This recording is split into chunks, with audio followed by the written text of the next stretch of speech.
أعوذ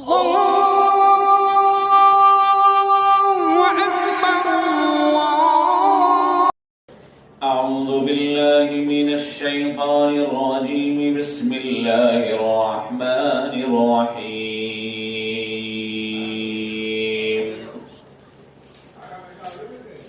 هو الذي أرسل رسوله بالهدى ودين الحق ليظهره على الدين كله ولو كره المشركون. صدق اللہ العظیم. وہی اللہ جس نے اپنے رسول صلی اللہ علیہ وآلہ وسلم کو حق کے ساتھ مبعوث فرمایا، بھیجا، اور دین حق کے ساتھ اس دنیا میں بھیجا تاکہ وہ دین اسلام کو تمام ادیان کے اوپر، مذاہب کے اوپر غالب کر دیں، اونچا کر کے دکھلا دیں.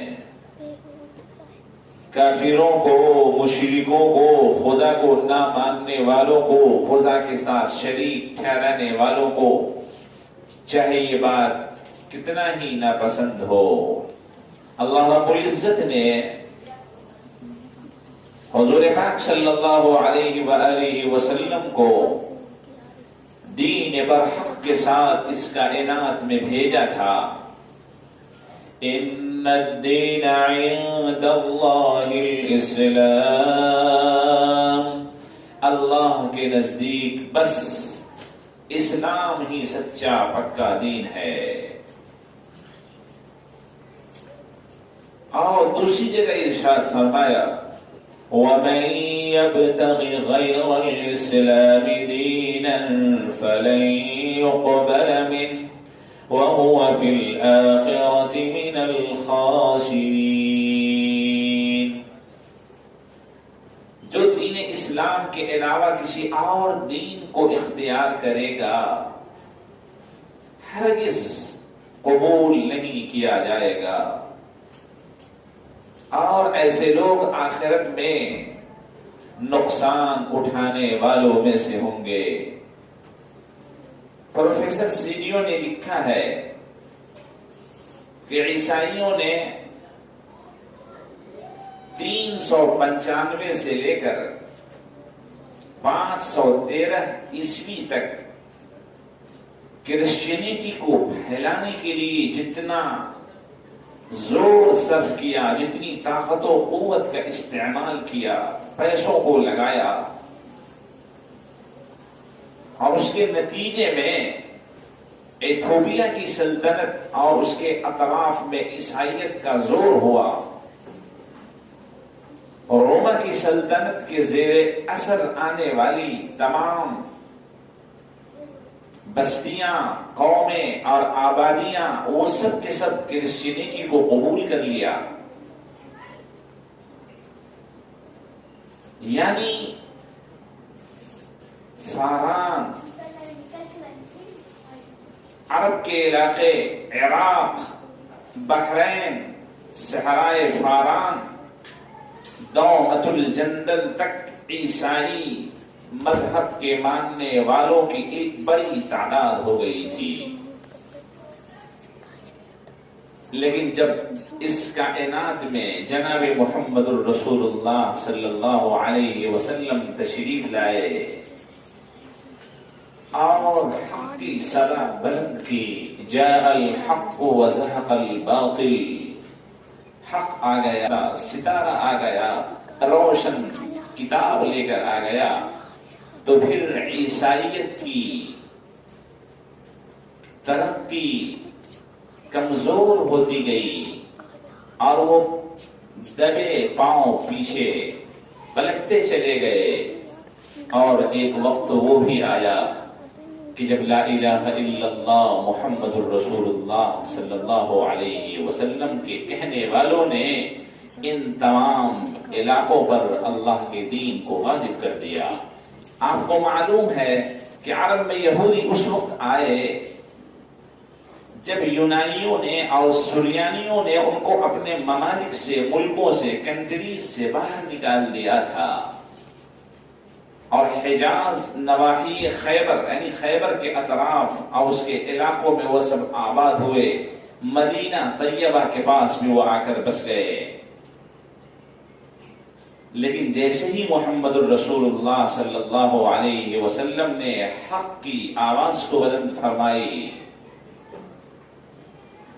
یہودیت بھی دم توڑتی چلی گئی۔ اور ایک دن وہ آیا کہ جب آقا نے فرمایا اخرج الیہود والنصارى من جزیرۃ العرب، یہودیوں کو اور نصرانیوں کو جزیرۃ العرب سے باہر نکال دو۔ بعد کے زمانے میں اس کے اوپر مہر لگا دی گئی اور آقا صلی اللہ علیہ وسلم کا فرمان غالب ہوا۔ یہودیت کا جو قلعہ تھا 400 سالہ پرانا، اس کو مسمار کر دیا گیا، یعنی وہ اسلام کی سچائی، اسلام کی نورانی تعلیم کے سامنے بالکل ٹک نہ سکا۔ مشرق عرب میں مجوسیت کا بہت بول بالا تھا۔ ایران اور فارس کے جو علاقے تھے، ان سب علاقوں میں آگ کے پجاریوں کا بڑا دبدبا تھا، غلبہ تھا۔ اللہ کے پیارے رسول صلی اللہ علیہ وسلم نے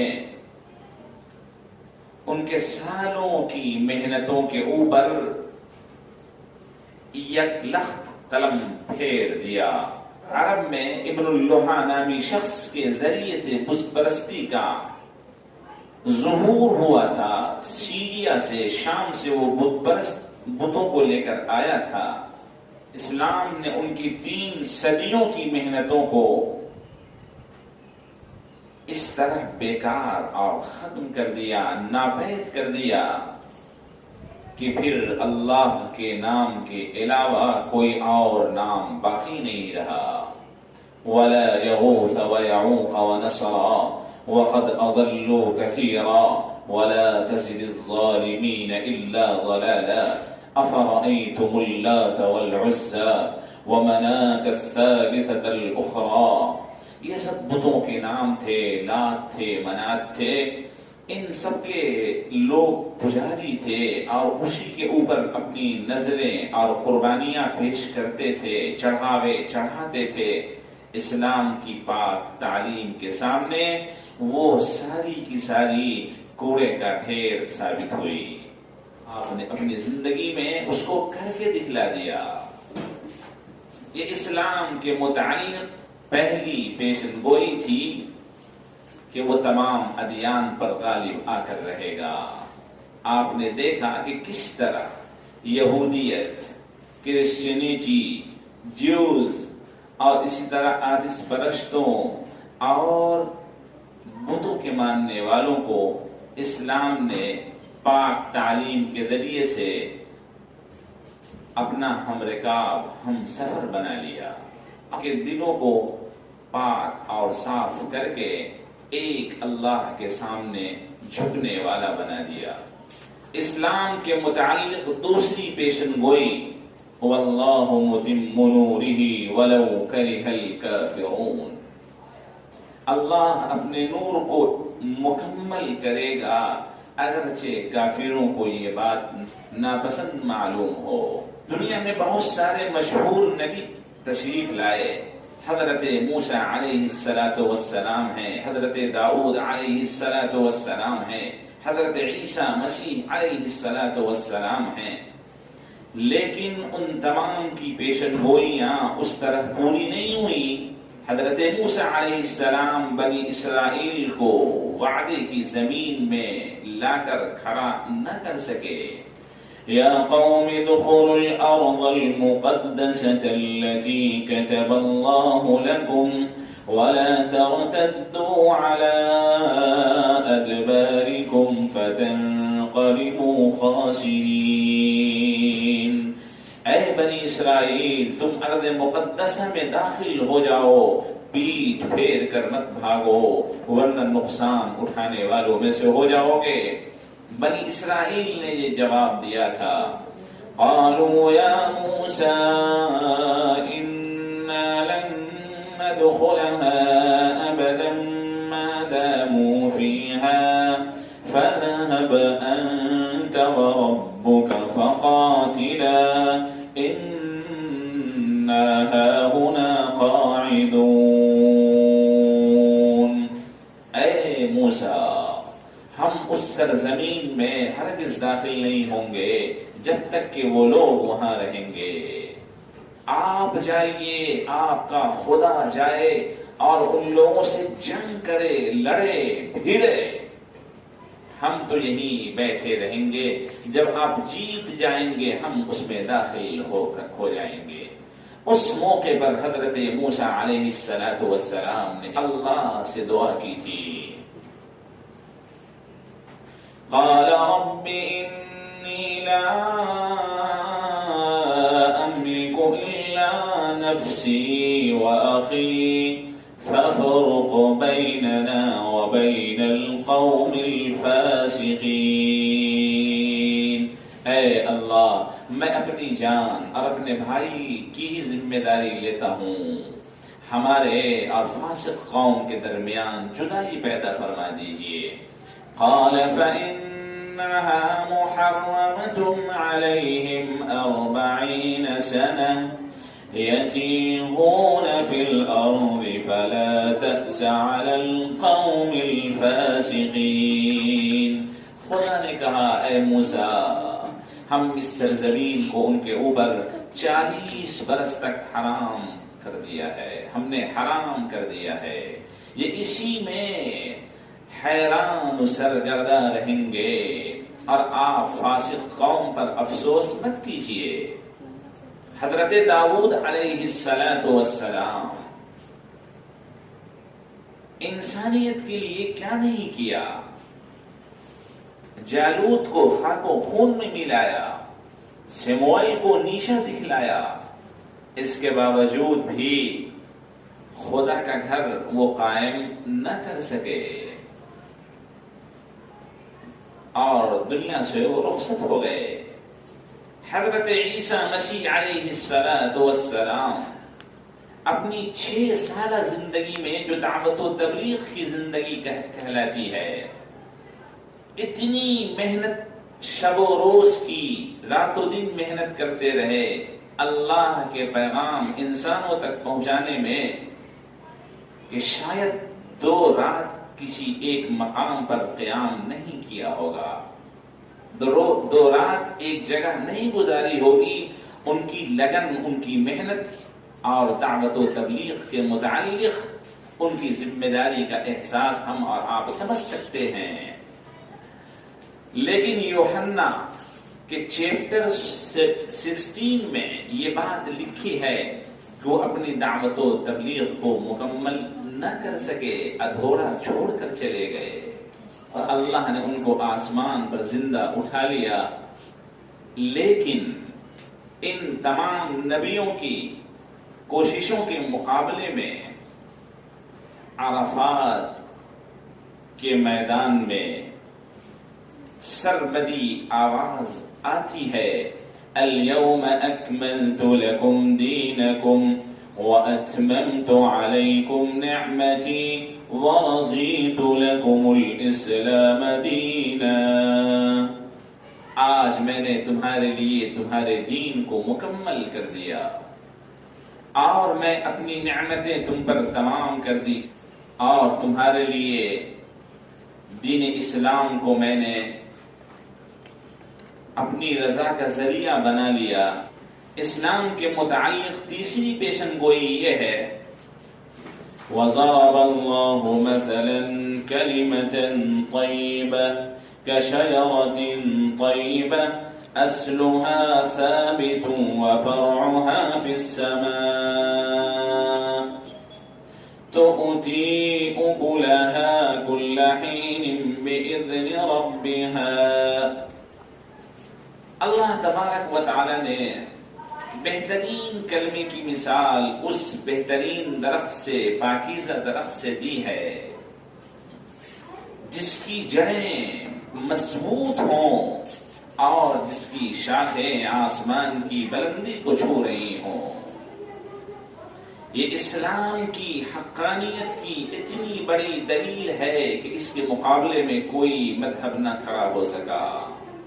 قیام مکہ میں، قیام مدینے میں، دور فاروقی میں، دور صدیقی میں، دور عثمانی میں، دور مرتضوی میں اسلام کی اشاعت اتنی دور تک پہنچ چکی کہ اس کا مقابلہ کرنے والا کوئی نہ رہا. یہ ہے اس پیڑ کی مثال کہ جس کی جڑیں اتنی گہرائی تک ہوں اور جس کی شاخیں آسمان کی بلندی تک پہنچ رہی ہوں. تؤتی اکلها کل حین باذن ربها، اور وہ پھل آور شاخیں ہوں، پھلدار درخت ہوں، جیسی ضرورت اسی طرح کے پھل دیتے ہوں. اسلام کی یہ مثال ہے کہ اس کائنات میں جیسے جیسے مسائل آتے رہے ہیں، اسلام کی یہ خوبی ہے کہ اس کے اندر مسائل کو حل کرنے کی صلاحیت ہے. اسلام کے متعلق چوتھی اور آخری پیشن گوئی، سنريهم آياتنا في الآفاق وفي أنفسهم حتى يتبين لهم أنه الحق. ہم ان کو اپنی کھلی ہوئی نشانیاں دکھائیں گے آفاق میں، فضاؤں میں، اسپیس میں، اور ان کی ذات میں بھی اپنی کھلی کھلی نشانیاں دکھائیں گے تاکہ وہ جان لیں کہ دین اسلام برحق ہے. میرے محترم بزرگوں اور دوستو، اس کائنات میں دلائل آفاقی اور دلائل انفسی اتنی زیادہ ہیں کہ انسان جتنا غور کرتا چلا جائے گا، سائنٹسٹ اپنی ریسرچ پیش کرتے چلے جائیں گے، انجینئر اپنی ریسرچ پیش کرے گا، ستاروں کی چالوں کے ماہرین اپنی دلیلیں پیش کریں گے اور ریسرچ پیش کریں گے. پورا خلاصہ یہ ہوگا کہ وہ سب کے سب خدا کے دین کی طرف پہنچتے چلے جائیں گے. یہ ساری کی ساری چیزیں انسانوں کو خدا سے قریب کرنے میں مددگار ثابت ہوں گی. آج اسپیس میں راکٹ کے ذریعے سے سفر کرنے والا، خلا نوردی کرنے والا، صحرا نوردی کرنے والا، سیاحوں کی ایک بڑی تعداد، سمندر میں غوطے لگانے والے انسانوں کی ایک بڑی تعداد، ریسرچ اسکالر کی ایک بڑی تعداد، یہ سب کے سب ریسرچ کرتے رہیں گے آفاق میں اور انفس میں، خود اپنی ذات میں، اور ان کو سمجھ میں آ جائے گا کہ یہ ساری ریسرچ کا، تحقیق کا، محنت اور جستجو کا خلاصہ یہ ہے خدا اپنی قدرت کی نشانیاں اس کو دکھلا دکھلا کر مجبور کر دے گا کہ اے انسانوں، ما غرک بربک الکریم، تمہیں کس چیز نے اپنے مہربان پروردگار سے دھوکے میں ڈال رکھا ہے؟ تم کہاں ہو؟ اسی نے تمہیں بنایا، وجود بخشا، خوبصورت چہرے مہرے جسم عطا کیے، اور اسی خدا سے تم غافل ہو. ایسا نہ کرو، اپنے خدا کی طرف بڑھو، وہ تمہارے گناہوں کو معاف کرنے کے لیے تیار ہے. میرے محترم بزرگوں اور دوستو، اللہ نے اسپیس میں، انسانوں کی ذات میں، باڈی میں ایسی ایسی نادر الوجود، نادر چیزیں، نادر مثالیں بنا رکھی ہیں کہ انسان اس کے اوپر غور کرے گا تو اشہد ان لا الہ الا اللہ و اشہد ان محمد رسول اللہ صلی اللہ علیہ وسلم کہتے ہوئے دین اسلام میں داخل ہوئے بغیر نہیں رہ سکے گا. اللہ تبارک و تعالی ہم سب کو دین اسلام کو سمجھنے، اپنے سینوں سے اس کو لگانے اور جناب محمد رسول اللہ صلی اللہ علیہ وسلم کی ایک ایک سنت کو اپنی آنکھوں کا سرمہ بنانے کی توفیق عطا فرمائے. وآخر دعوانا ان الحمد للہ رب العالمین. لبيك اللهم لبيك لبيك لا شريك لك